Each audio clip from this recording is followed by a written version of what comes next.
उसकी ख्वाहिशों की तो कोई इम्तिहान ही न थी। वो ऊंचे ऊंचे मकामों पर बढ़ता गया, लाशों की सीढ़ियाँ चढ़ता गया। जिसे खुदा कहलाने का शौक़ था वो मरघट का मसीहा बनता गया।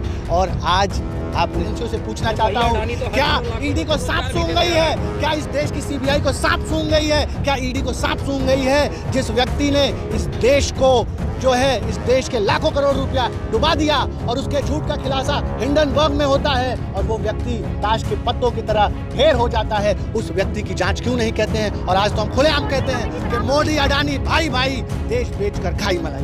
ने जो प्रश्न पूछा कि किस तरीके से इतिहास को जो है मिटाया जा रहा है, ये इस देश के लोकतंत्र पर, इस देश के गौरवशाली इतिहास पर जो ये घात किया जा रहा है वो निंदनीय है। उसकी जितनी भी भत्सना की जाए उतना भी कम। जो बदलने की तैयारी की जा रही है उसमें केवल मुगल शासन को ही क्यों हटाया जा रहा है? पूरे मुगल दरबार को सब्जेक्ट से हटा दिया गया, यूपी बोर्ड हो या फिर सीबीएसई बोर्ड हो। देखिए, भाजपा की राजनीति सांप्रदायिक राजनीति है और आज से भाजपा ये राजनीति नहीं कर रही है। भाजपा का उदय ही हिंदू मुस्लिम टकराव और नफरत से होता है। इनकी विचारधारा ही जो है वो पूरी मुसलमानों के खिलाफ नफरत की है। और आप देखिए, ये कोई नई बात नहीं है, इससे देश जो है अभिज्ञ नहीं रहा है। आज आप देखिए किस तरीके से इतिहास, क्या इस देश से ताजमहल उखाड़ दोगे? क्या इस देश से कुतुब मीनार उखाड़ के तोड़ के फेंक दोगे? क्या इस देश की जो राष्ट्रीय धरोहर है उसको भी मिटाकर ख़त्म कर दोगे? ये तो बहुत ही निम्न कोटि की नीच सोच इस सरकार की दर्शाता है कि किस तरीके से। और आप बताइए ना कि अकबर को हटाने से, जहांगीर को हटाने से तमाम, लेकिन कब्रगाह को उखाड़ा जाएगा। क्यों उखाड़ा जाएगा? देश के मुस्लिम लोग, कुछ लोग जो है वो किसी के बाप का देश है ये। कब्रगाह किसी के बाप का है और मर्चरी हाउस किसी के बाप का है। हाँ? सभी का लहू शामिल है यहाँ की मिट्टी में। और इतना घमंड में जो प्रधानमंत्री हैं, एक बात समझ लीजिए कि जो आज साहिबे मसलद हैं कल नहीं होंगे। किराएदार हैं, जाती मकान थोड़ी है। सभी का लहू शामिल है यहाँ की मिट्टी में। हिंदुस्तान किसी के बाप का थोड़ी है। इनकी बपौती नहीं है कि इतिहास को ये बदल देंगे, मुगलों को कुचल देंगे, इस देश में गांधी के हत्यारों को जो है देशभक्त बता देंगे। हम ऐसा नहीं होने देंगे। जिस तरीके से महात्मा गांधी के सब्जेक्ट से कुछ पंक्तियां हटाई गई हैं, जहां गॉडसे का नाम था वहां एक युवक का नाम कर दिया गया। केवल एक युवक ने कोशिश की। गॉडसे आजाद हिंदुस्तान का सबसे बड़ा आतंकवादी था, ये सच्चाई है। और चीख कर इतिहास और पूरी दुनिया जानती है कि गॉडसे आतंकवादी है, हमारे राष्ट्रपिता का खूनी है, जिसने 3 गोलियां मारकर इस देश के जो है सच्चाई के प्रतीक गांधी जी की हत्या की, जिसने न केवल गांधी जी की हत्या की, इस देश से सत्याग्रह, अहिंसा और सत्य के राह को दबाया और कुचला, उनकी आवाज बंद की। जिस तरीके से सिलेबस में से बदल देना इतिहास को, तो बच्चे आगे क्या पढ़ेंगे इतिहास में? ये स्पष्ट तौर पर भाजपा का जो कुकर्म है, जो इनका अंग्रेज़ों की दलाली ये जो करते थे, ये जो अंग्रेज़ों की मुखबिरी करते थे, इतिहास में वो सभी चीज़ें दर्ज है। आपने देखा जिसको ये देशभक्त बताते हैं वो किस तरीके से 50 रुपए के पेंशन पर पलता था। जब भगत सिंह ने जो है फांसी के तख्त को चूमा, तब जो है सावरकर जी जो है अंग्रेज़ों से माफ़ी मांगते हैं। जब जो है इस देश में सांप्रदायिक दंगे हुए तो इस देश को बांटने का काम किसने किया? इस देश को बांटने का काम उस समय के हिंदू महासभा ने किया। और ये भाजपा जाकर के उस समय मुस्लिम लीग के गोद में बैठ गई। वही 11वीं क्लास की बुक से जो 2002 के दंगे का एक सिलेबस ऐड किया था वो भी हटा दिया गया। देखिए, इतिहास मिटाना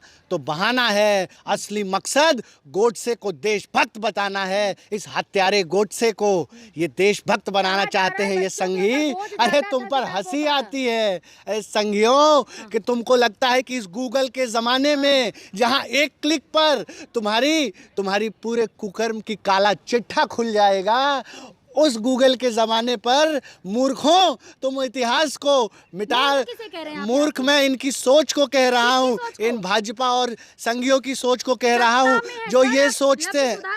क्या क्या सत्ता में है तो इस देश के जो है बाप थोड़ी है सत्ता में। सुनिए, इस देश में लोकतंत्र है और ये कौन सा जो है जब ये कहते हैं कि 50 लाख की गर्लफ्रेंड और विधवा और सुपर्णखा और तमाम जो ये बहुत जो है मुंह से वेदवाक्य कर।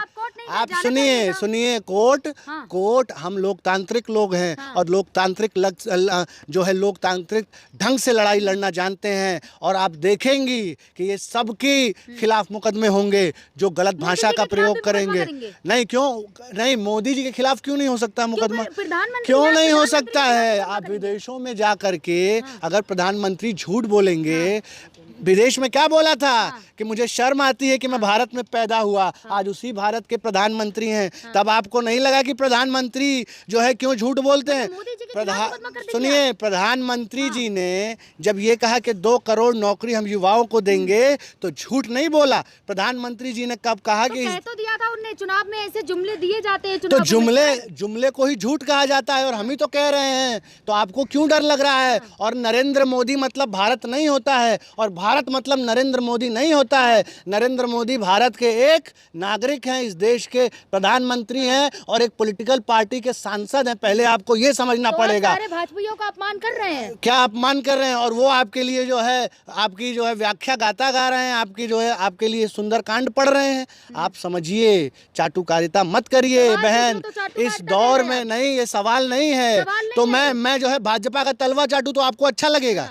मैं उनकी दलाली करूं? नहीं, सुनिए, यही तो समस्या है, यही समस्या इस देश में कि आज से अगर मैं मोदी जी की चाटुकारिता करूं, आज से जो है मैं प्रधानमंत्री को बहुत महान बताऊं तो आप लोग ये गोदी मीडिया खुश हो जाएगी। और जब मैं सवाल पूछूंगा, मैं सवाल पूछ रहा हूं और सवाल पूछने का अधिकार मुझे बाबा साहब का संविधान देता है। ये किसी की बपौती नहीं है, इस देश का संविधान देता है, इस देश का आईन देता है और हर नागरिक के पास वो जो है हक और अधिकार है। इसका अगर दमन किया जाएगा, इसको अगर कुचला जाएगा, दबाया जाएगा तो प्रधानमंत्री आते जाते रहते हैं। सुनिए, प्रधानमंत्री आते जाते हैं, कोई ये एक पहला प्रधानमंत्री नहीं है और अमृत का घड़ा पी करके नहीं आए नरेंद्र मोदी। सुनिए, मित्रकाल चल रहा है, इसीलिए इस देश को, और आप कह रहे हैं कि जेल नहीं जाएंगे। जिस इंसान ने इस देश को बेचकर खोखला कर दिया, रेल बेच दिया, LIC बेच दी, BSNL बेच दी, इस देश के सरकारी संपत्तियों को बेच दिया, वो जेल जाएगा। और सुनिए, नरेंद्र मोदी के बहुत जिगरी मित्र हैं, अभी जेल गए हैं। कौन? ट्रम्प। मैं ट्रम्प की बात कर रहा हूँ। वो भी बहुत बड़े राष्ट्रवादी थे, अमेरिका में बहुत जो है बांटने और नफरत फैलाने का काम किया। आज अमेरिका का राष्ट्रपति ट्रम्प जेल में है और क्रिमिनल प्रोसीजर्स में, आपराधिक मुकदमों में जेल है। तो आप ये मत कहिए कि नरेंद्र मोदी नहीं, मोदी जी जेल नहीं जाएंगे। जो भी इस देश के साथ जो है विश्वासघात करेगा, झूठ बोलेगा, इस देश को गुमराह करेगा, इस देश में भ्रष्टाचार करेगा, वो जेल जाएगा। वो चाहे नरेंद्र मोदी हो, चाहे अतुल त्रिपाठी हो, चाहे अमित शाह हो, चाहे राहुल गांधी हो, जो भी गलत करेगा वो जेल जाएगा, वो जेल जाएगा। मोदी जी के खिलाफ साजिश करने के लिए और बात कर रहे हैं आप।